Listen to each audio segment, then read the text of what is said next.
Heart attack వచ్చి పడిపోయారు doctor. కొంచెం త్వరగా చూడండి డాక్టర్. లోపలికి తీసుకెళ్ళండి వెంటనే. నేను వెళ్ళి అడ్మిషన్ ఫామ్ ఫిల్అప్ చేసి వస్తాను.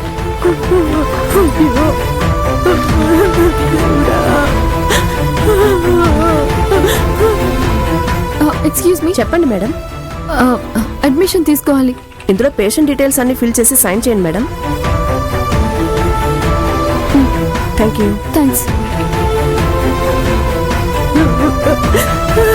సత్య. అమ్మా అడ్మిషన్ తీసుకున్నాను. అమ్మ నువ్వేం బాధపడకమ్మా, నాన్నకేం కాదు. నువ్వు వెళ్ళరా, అలా వచ్చి కూర్చో. కూర్చో అమ్మా.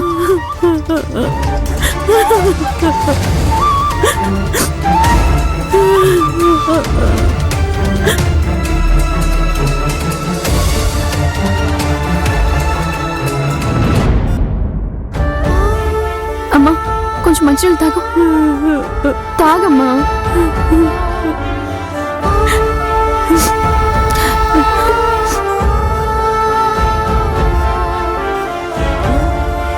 ఇలా ఇవ్వమ్మా.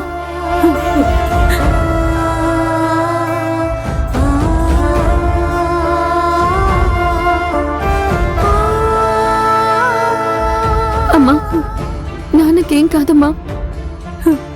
నాకేమీ అర్థం కావట్లేదు. మీ నాన్నని ఇక్కడికి ఎలా తీసుకొచ్చానో తెలియడం లేదు. నాకు కూడా గుండె నొప్పి వచ్చింది. భయపడకమ్మా. ఒక సమస్య అంటూ వచ్చినప్పుడు ధైర్యంగా నిలబడి పోరాడారు కదా. నాన్న ప్రాణాలు నువ్వు కాపాడావు కూడా. ఇక మీదట ఆయనకేమీ కాదు. ఏమంటున్నావే? అవునమ్మా, నువ్వు ధైర్యంగా ఉండు.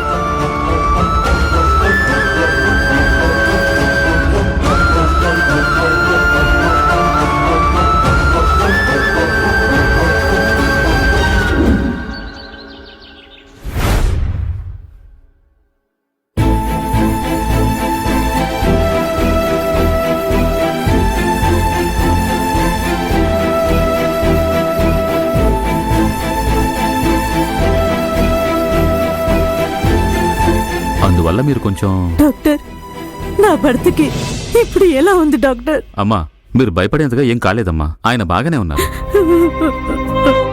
కానీ ఆయనకి ఇది 2వ అటాక్. అందువల్ల ఇప్పుడు ఇంకో ఆపరేషన్ వెంటనే చేసి తీరాలమ్మా. అయ్యో డాక్టర్ ఏం చెప్తున్నారు మీరు? అవునమ్మా, ఇంకో అటాక్ వచ్చిందంటే చాలా రిస్క్ అవుతుంది. Hope you understand. డాక్టర్ ఒకసారి నేను మా నాన్నని చూడొచ్చా? ఆయనకి డ్రిప్స్ ఎక్కిస్తున్నామమ్మా. కాస్త మత్తులో ఉన్నారు. ఆయన్ని ఎక్కువగా స్ట్రెస్ పెట్టకుండా త్వరగా చూసి వచ్చేయండి అమ్మా. పదమ్మా. నర్స్. డాక్టర్ నేను చూసుకుంటాను డాక్టర్. ఓకే థాంక్స్ వెళ్ళండి. డాక్టర్. పదండి.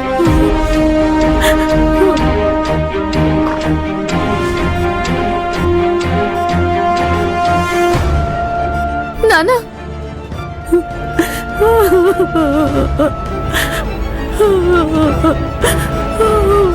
అమ్మా ఏడవకమ్మా. నాన్న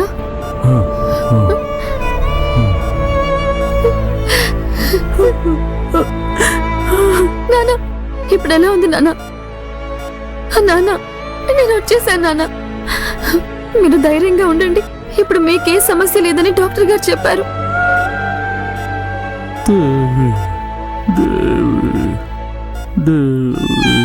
దేవి అక్క.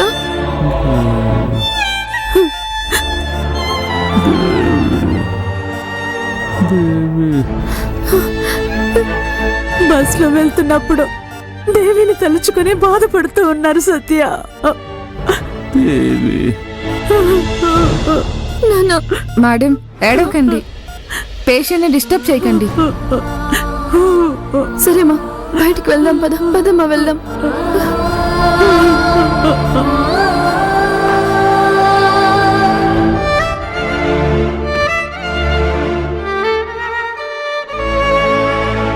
సత్య ఏదో ఒకటి చెయ్యవే. అమ్మా నువ్వు చెప్పేది నాకు అర్థమైందమ్మా. దేవి అక్క నేను ఏమని ఎలా చెప్పి తీసుకుని రావాలమ్మా? ఆ ఇంట్లో ప్రతి ఒక్కరి కళ్ళు దేవి అక్క పైనే ఉన్నాయి. అలాగే అక్క మీద ప్రతి ఒక్కరూ కోపంగా ఉన్నారు.